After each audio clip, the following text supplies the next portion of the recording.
벌써 3월입니다. 봄이 한결 다가온 것 같습니다. 유년부, 초등부에서 겨울 성경학교를 했습니다. 유치부에서도 겨울 성경학교를 준비했는데 3월이 되고 나니까 겨울이란 말을 쓰기가 무색해졌습니다. 그래서 세번맞이 성경학교로 이름을 바꾸었습니다. 봄이 좀 일찍 찾아온 것 같습니다. 아닌가요? 3월이면 원래 봄인가요? 아니면 지금 현재 이 지구상의 기상이변으로 인해서 날씨를 종잡을 수 없는 걸까요? 지난 여름도 무척 더웠습니다. 지구의 온난화와 연관이 있다고 이야기합니다. 지구가 점점 더워져서 북극과 남극에 있는 얼음들이 서서히 녹기 시작했답니다. 그것들이 이제 악영향을 미칠 것이다 라는 것이지요. 불어난 물이 저지대에 살고 있는 사람들에게 위협을 가합니다. 그리고 때로는 그것이 해일이나 쓰나미를 통하여서 재앙을 가져오기도 합니다. 가장 위험한 나라가 어느 나라입니까? 일본인가요? 3.1절을 맞이하면서 한번 불어줬으면 하는 생각도 들기도 합니다만, 지구가 점점 더워진다는데 도대체 얼마나 더워진 걸까요? 100년 동안에 그 통계를 내어 보았습니다. 그랬더니 이 지구 바다가 더워진 그 온도가 0.7도 올라갔답니다. 0.7도 더워졌는데 지금 이 정도 저희가 경계를 하고 있습니다. 근데 전체 그 바다에 비해서 우리 한반도를 중심으로 되어져 있는 지역에서 1.2도에서 1.6도 정도, 약 배로 바닷물이 따뜻해졌답니다. 그래서 이 영향들이 우리에게 미쳐지고 있는 겁니다. 이렇게도 생각해 볼 수 있습니다. 고작 0.7도 올라가고 1.6도 올라간 것, 그것이 뭐 이렇게 큰 일일까 하는 그런 생각도 들기도 합니다. 근데 곰곰이 생각해 보면 우리 인체의 온도는 36.5도, 36.6도, 7도 이 정도 됩니다. 만약에 1도가 올라가면 37도, 38도가 되어지면 어떻게 되어질까요? 병원 가야 합니다. 큰일 납니다. 그렇게 생각해 보면 이 1도, 2도 올라가는 것이 굉장히 큰 영향력을 미치게 된다라는 것을 알 수 있습니다. 우리의 체온은 아주 뜨거운 사우나에 들어가도 우리의 체온은 36.5도를 유지합니다.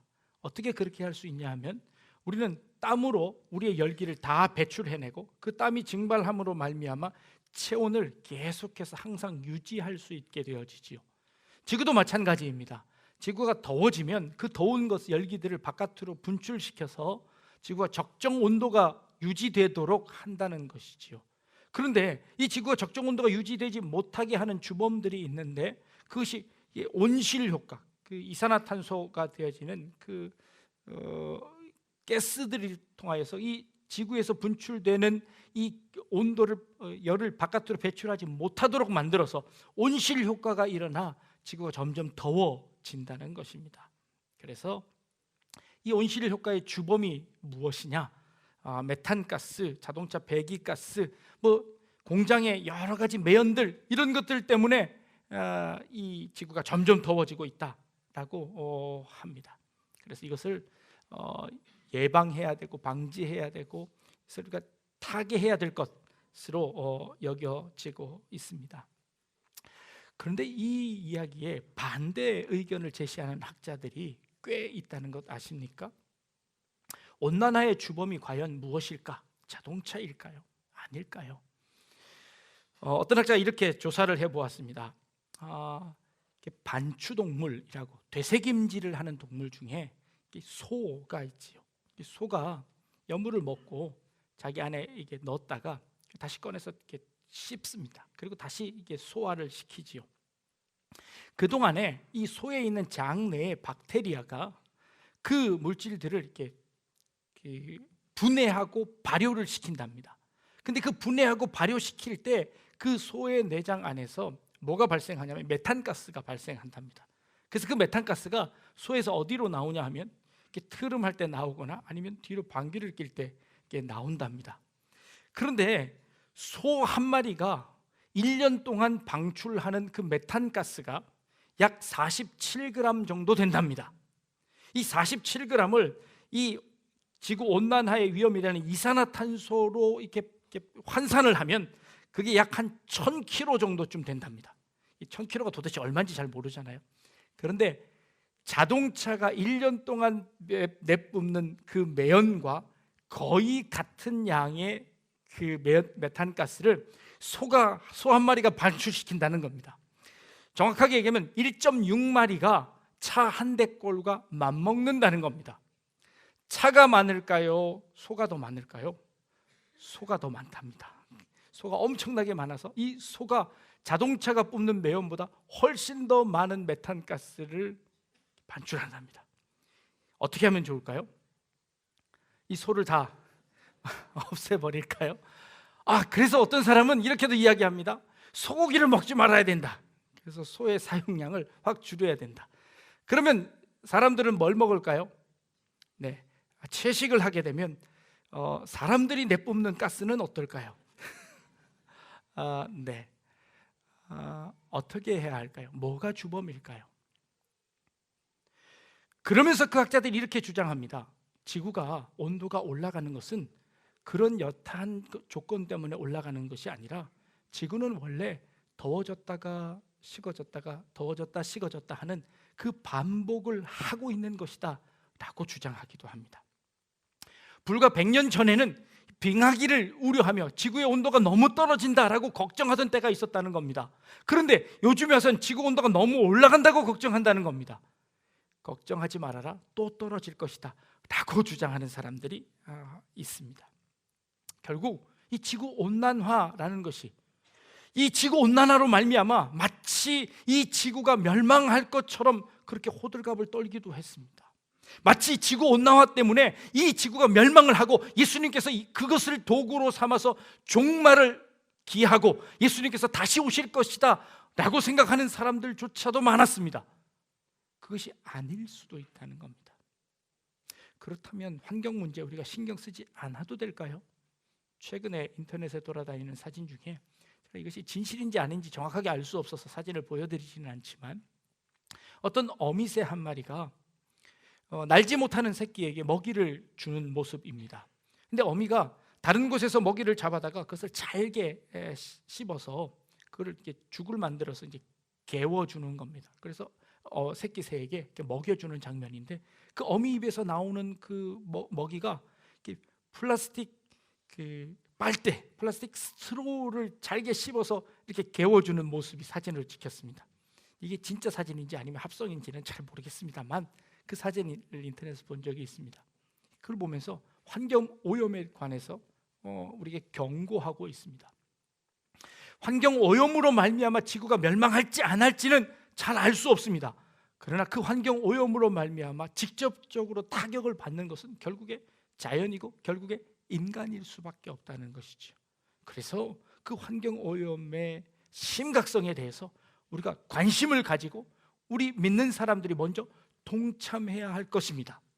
그러나 그것으로 말미암아 이 지구가 멸망하고 그것 때문에 예수님께서 이 땅에 오시는 이유가 되지는 않는다는 겁니다.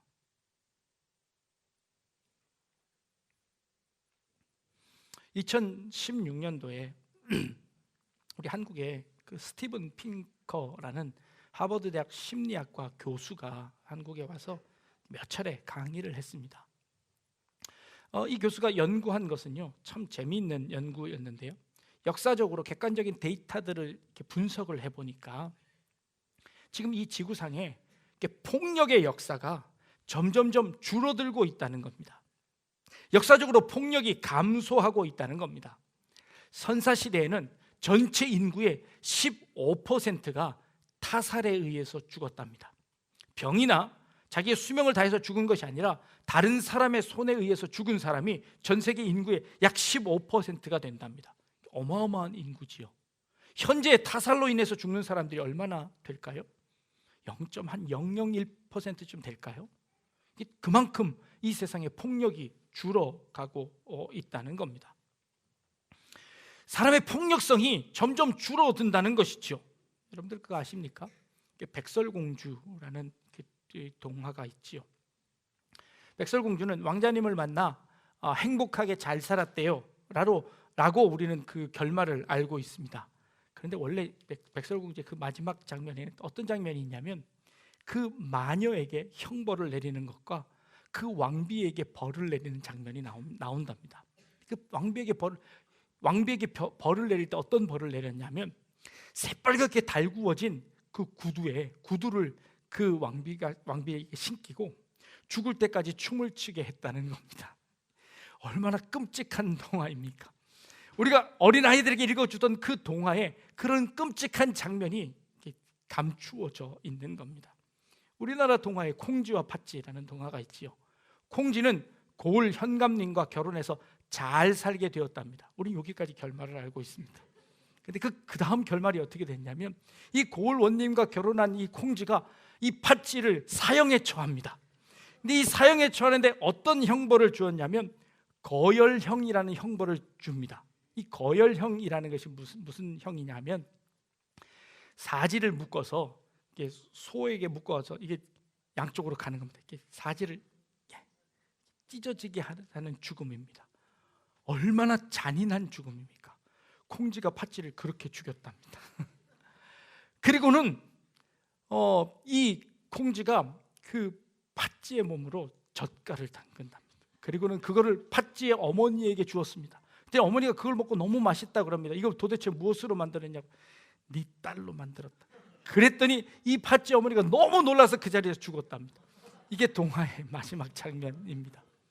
너무 입에도 담기도 어려운 이 끔찍한 동화가 그 뒤에 연결되어져 있습니다. 그런데요, 요즘은 그런 형들이 다 없어졌습니다. 인류 역사상 지금처럼 평화로운 시기가 없다고 합니다. 그런데 인류 역사상 지금처럼 많은 무기를 가지고 있는 것도 없습니다. 그런데도 불구하고 전쟁이 줄고 폭력이 줄고 사람들의 이 혈기들이 점점 줄어가고 있답니다. 중세시대에는 살해당할 확률이 중세시대보다 지금 살해당할 확률이 35분의 1로 줄었답니다. 그리고 잔인한 처형들이 없어져 버렸습니다. 옛날에는 조금 잘못하면 성경을 잘못 해석하기만 하면 화형을 시켰습니다. 불에 태워 죽였습니다. 어떻게 그런 처형법이 있을 수 있나요? 지금은 전 세계 많은 나라들이 사형제도를 폐지했습니다. 미국과 우리나라와 몇몇 나라들이 사형제도를 유지하고 있습니다. 그러나 우리나라도 사실적으로 사형을 선고하기는 하지만 집행은 하지 않는 나라입니다. 사실상 사형제도가 폐지되어 있는 나라입니다. 벌써 한 10년째 아무도 사형 선고받은 사람들을 집행하지 않고 사형을 선고하긴 했지만 계속 감옥에 가두어 두고 있습니다. 사형제도를 거의 폐지해 가고 있는 것입니다. 비인간적이고 비인격적이라고 해서 그렇게 죽이지 않는 겁니다. 고문이 없어졌습니다. 그리고 여러 가지 그 범죄들에 관해서 이 나라가 국가가 그것을 챙기기 시작했습니다. 물론 화형, 결투, 노예제도, 채무자 감금 이런 모든 것들이 다 없어졌습니다. 1980년 이후로 합법적으로 노예제도는 완전히 이 지구상에서 없어졌습니다. 훨씬 더 평안해진 것 아닙니까? 그래서 이 스티븐 핑거라는 교수는 이렇게 이야기합니다. 그런 폭력성이 훨씬 더 줄었다는 겁니다. 이 지구는 예전보다 훨씬 더 평화로워졌답니다. 아니, 성경에는 전쟁의 소문이 나고 그것이 이 마지막 말세의 징조가 아닙니까? 그것으로 말미암아 이 지구가 다 멸망할 것 아닙니까? 핵폭탄이 막 터져가지고 이 지구가 완전히 멸망하고 그때 예수님이 오시지 않습니까? 중동에 발발하고 있는 그 전쟁 때문에 이 지구가 멸망할 것 아닙니까? 라고 우리는 생각합니다. 아니, 그런데 역사적으로 훨씬 더 평화로워졌답니다. 그렇다고 이 평화가 끝까지 갈까요? 그것은 아무도 장담할 수 없습니다. 그렇지만 역사적으로 그렇다는 것이죠. 예수님께서는 이 땅에 분명히 다시 오시겠다고 말씀하셨습니다. 전쟁 때문에 오시지 않습니다. 환경이 파괴되었기 때문에 오시지 않습니다. 예수님은 주님께서 정하신 그 때에 오셔서 우리를 심판하실 것입니다. 우리는 세상이 돌아가는 이것들 때문에 이 세상의 멸망 마지막이라고 두려워할 필요가 없다는 것이지요. 점점 살기 좋아집니다. 그렇다고 종말이 오지 않는 것 아니라는 것이죠. 그 종말을 준비하라는 것입니다. 3.1절을 지났습니다. 1919년 3월 1일 날 온 국민들이 일어나 만세 운동을 했습니다. 100년이 지났습니다. 학자들에게 의해서 발견되어진 건데요, 3.1 운동이 지나고 나서 이틀 후에 각 교회들에게, 각 성도들에게 편지가 하나씩 발송이 되었답니다. 문서가 하나 발송되었는데 그 문서의 내용은 이렇습니다. 우리 존경하고 고귀한 독립단 여러분이요, 어떤 일이든지 일본인을 모욕하지 말고 돌을 던지지 말며 주먹으로 때리지 말라. 이는 야만인이 하는 바니 독립의 주의를 손상할 뿐이니 행여 각각 주의할지며, 신자는 매일 3차례 기도하되 일요일은 금식하며 매일 성경을 읽되 월요일은 이사야 10장, 화요일은 예레미야 12장, 수요일은 신명기 28장, 목요일은 야고보 5장, 금요일은 이사야 59장, 토요일은 로마서 8장을 돌아가며 다 읽을 것이다 라고 이 공고문을 내려보냈습니다. 교회의 성도들에게 3.1 운동을 통하여서 그 많은 사람들이 학살당하고 그 많은 사람들이 고통을 당한 그 이틀이 지난 이후에 일본인들을 모욕하지 말고 돌을 던지지 말고 주먹으로 때리지 말고 하라고 권고합니다. 이것은 야만인들이 하는 행동이니 우리의 독립이 오히려 손상될 뿐이다 라고 하는 그런 이 지침문들이 교회에 전달되었습니다. 3.1 운동을 주도했던 민족 대표 33인 중에 16명이 기독교인이었습니다. 그 당시 기독교인들의 비율은 전체 인구의 2% 정도밖에 안 되었다고 합니다. 전체 우리나라 민족의 2%도 안 되는 그 기독교인들 중에 33명의 대표자 중에 16명이 기독교인이었습니다. 그 기독교인들이 그리고 그 만세운동을 주도했습니다. 그리고 그 주도한 이후에 일본인들을 미워하지 말고 그들에게 돌을 던지지 말고 예수님의 방법대로 살아내라는 것이죠. 일제시대에 그렇게 고난을 당할 때 우리 민족으로서는 그것이 종말이었고 말세였지 않을까요? 아무것도 할 수 없었던 그런 시대였습니다. 이 세상이 마치 멸망한 것처럼 그렇게 종말을 다가오는 그런 시대였습니다. 그럼에도 불구하고 그런 종말의 시대에 온 민족이 함께 일어나 독립만세를 외쳤습니다. 독립만세라는 것이 무엇입니까? 우리나라는 이제 더 이상 일제의 식민지가 아니라 우리는 독립한 나라입니다 라고 외치는 것이었습니다. 하나도 세상은 바뀌지 않았습니다. 오히려 더 심한 학대가 있었습니다. 오히려 더 심한 고문들이 있었습니다. 그럼에도 불구하고 우리는 독립을 선언했고, 그리고 그 독립된 나라의 민족으로서 일본인들에게 해를 가하지 않고 독립된 자주민으로서 삶을 살아가라고 선포하는 것입니다. 3.1 운동 이후에 상해 임시정부가 세워집니다. 아니 45년 아직도 해방되려면 날이 많이 남았습니다. 그럼에도 불구하고 우리는 이미 선언을 했으니 우리는 독립된 국가입니다 하고 정부를 세워서 그 정부가 중국에서 활동을 하기 시작했습니다. 그리고 그 나라의 역사를 기반을 삼아 지금 현 정부도 우리 대한민국도 3.1 운동의 그 정신을 계승하고 임시정부의 그 혈통을 계승해서 우리 정부가 세워지지 않았습니까? 우리 정부의 시작은 언제였습니까? 식민지 시대에서 시작되었습니다. 아무것도 없는 그 말세와 종말과 같은 그 시대에서 이미 새 나라를 선포하고 새 나라의 국민으로서 새 나라의 법을 만들고 새 나라의 국민으로서 선포하고 살아갑니다. 그리고 우리를 해하던 그들에게 돌도 던지지 않고 그들을 해하지도 않고 그들에게 나쁜 소리 하지 아니하고 우리는 우리나라로서의 독립으로서 그 독립 국민으로서의 삶을 살아가는 것이죠. 이게 하나님의 나라를 살아가고 있는, 지금 종말을 살아가고 있는 우리 성도님들의 삶의 방법이라는 것입니다. 우리는 지금 종말을 살고 있습니다. 이 시대가 언제 멸망할지 알 수 없습니다. 환경 때문에 사람들이 멸망한다고 합니다. 아니 전쟁 때문에 멸망한다고 합니다. 아니 그 속을 들여다보니 아닐 수도 있습니다. 아니, 그것과 상관없이 우리는 하나님의 나라가 이 땅 가운데 임했음을 선포하고 살아가는 백성들입니다. 예배 시작하기 전에 우리는 항상 기도합니다. 하나님의 임재를 기도합니다. 하나님께서 이미 이 자리 가운데 임하고 계시니 우리가 그 하나님께 예배를 드린다고 합니다. 하나님께서 우리 이 자리까지 임하셨으면 이곳이 하나님의 나라이지 않습니까? 여러분들이 삶을 살아가고 여러분들이 일하는 직장에 여러분들이 하나님의 이름으로 그곳에 가 계시다면 그곳이 하나님의 나라이지 않을까요? 하나님의 천국이, 예수 그리스도의 나라가 이미 우리 가운데 임한 것 아닙니까? 물론 임하셨죠. 그러나 그 예수님의 종말은 언제 올지 우리는 알 수 없습니다. 그 주님은 반드시 오셔서 이 땅을 심판하실 것입니다. 그러나 그 심판이 언제인지는 아무도 알 수 없습니다. 그러나 그 심판을, 그 종말을 지금 내가 살아가고 있는 겁니다.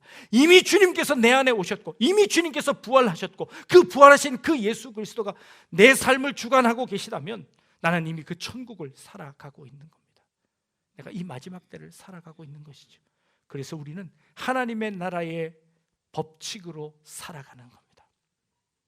우리를 짓밟았던 그 일본인들에게 돌 던지지 말고, 어떤 일들로 그들을 모욕하지 말고, 그들을 주먹으로 때리지 말고 하나님의 법으로, 하나님의 사랑으로 살아가라는 겁니다.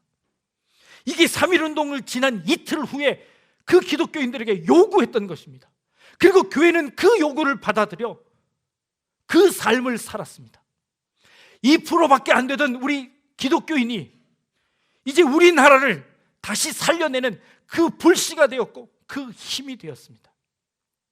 이사야 10장을 월요일 날 읽으라 그랬습니다. 이사야 10장에 나와 있는 내용이 이스라엘 백성들이 아수르에 의해서 멸망당했습니다.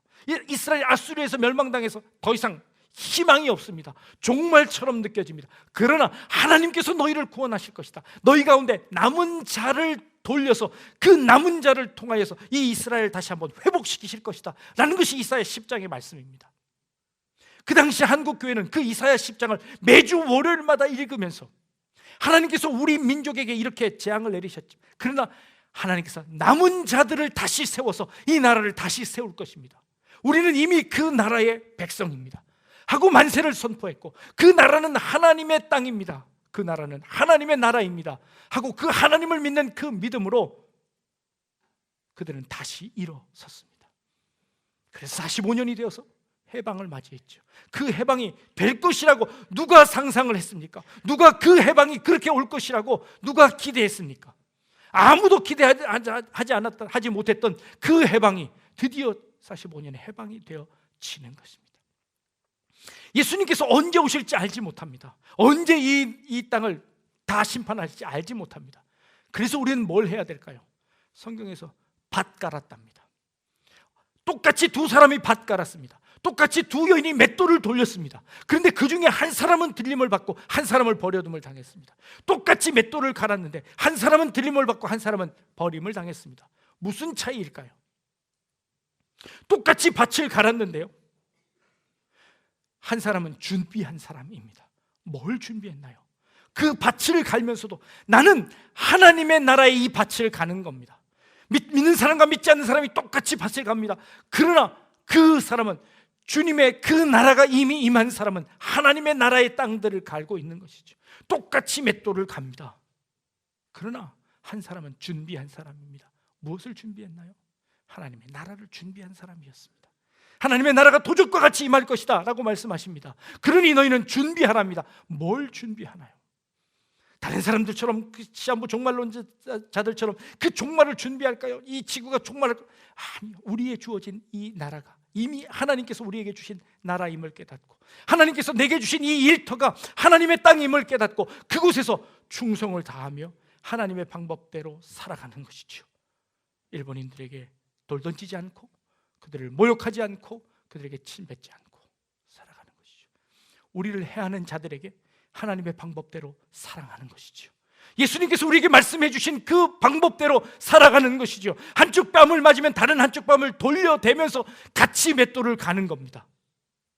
오리를 가자는 자에게 심리를 가며 같이 밭을 갈고 가는 겁니다. 그가 나를 속일지라도, 그가 나를 해할지라도 나는 사랑으로 그를 대하며 그 길을 걸어가는 것이죠. 이게 하나님의 나라를 살아가는 사람이죠. 그리고 그 하나님의 나라를 준비하는 사람이죠. 그렇게 준비한 자에게 주님은 도적과 같이 임할 것이다.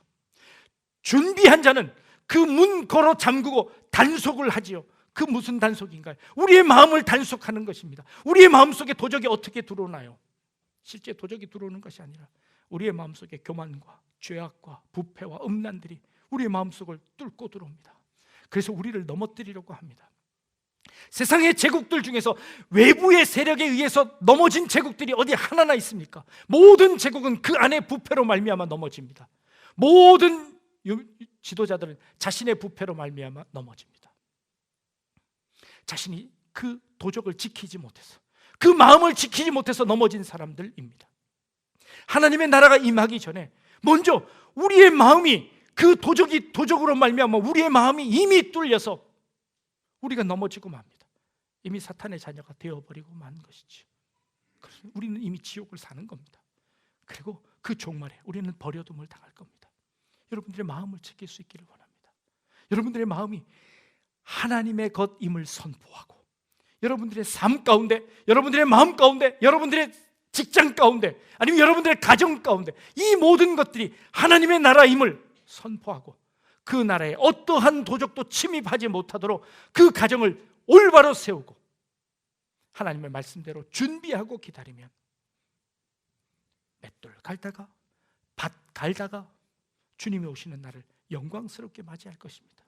그리고 주님께서 우리의 이름을 부르실 그때에 우리가 주 예수여 어서 오시옵소서 하고 주님을 맞이하게 될 줄로 믿습니다. 약대주 함께 속한 우리 성도님들 한 분 한 분들이 그렇게 종말을 준비하고 그렇게 종말을 맞이할 수 있는 그런 우리 성도님들 다 되실 수 있기를 주님의 이름으로 축복합니다. 기도하겠습니다. 하나님, 주님이 언제 오실지 알지 못합니다. 그러나 이미 우리 가운데 임하신 하나님의 나라를 우리가 지키게 하여 주옵소서. 주님이 오실 그 길을 예비하게 하여 주옵소서. 그 길을 준비하는 우리 삶 되게 하여 주옵소서. 그래서 주님이 오실 때에 찬송하며 영광 가운데 맞이할 수 있는 저희 성도님들 다 될 수 있도록 주님 인도하여 주옵소서. 감사드리며 예수님의 이름으로 기도합니다. 아멘.